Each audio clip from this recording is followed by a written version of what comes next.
তুমি যে জীবনটা এখন কাটাচ্ছ, এটা কি সত্যিই তুমি চেয়েছিলে? না, তাই তো।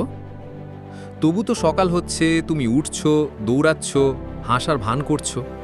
কেন?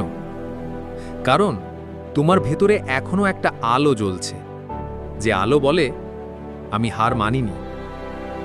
তুমি জানো জীবন সবসময় সহজ হবে না।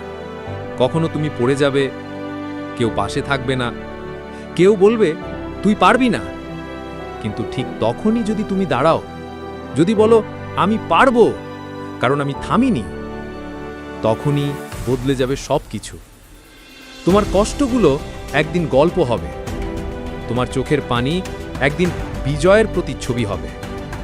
শুধু বিশ্বাস রাখো, তুমি গুরুত্বপূর্ণ, তুমি অপরাজেয়, তুমি নিজেই একটি সম্ভাবনা। আর মনে রেখো, জীবন তোমাকে সেটাই দেবে যেটার তুমি যোগ্য। জীবন কখনো তোমাকে সেটা দেবে না যেটা তুমি শুধু চাইছো। তাই আজ থেকেই নিজেকে তৈরি করো, প্রমাণ করো তুমি থামবার জন্য জন্মাওনি, তুমি জেতার জন্য এসেছো।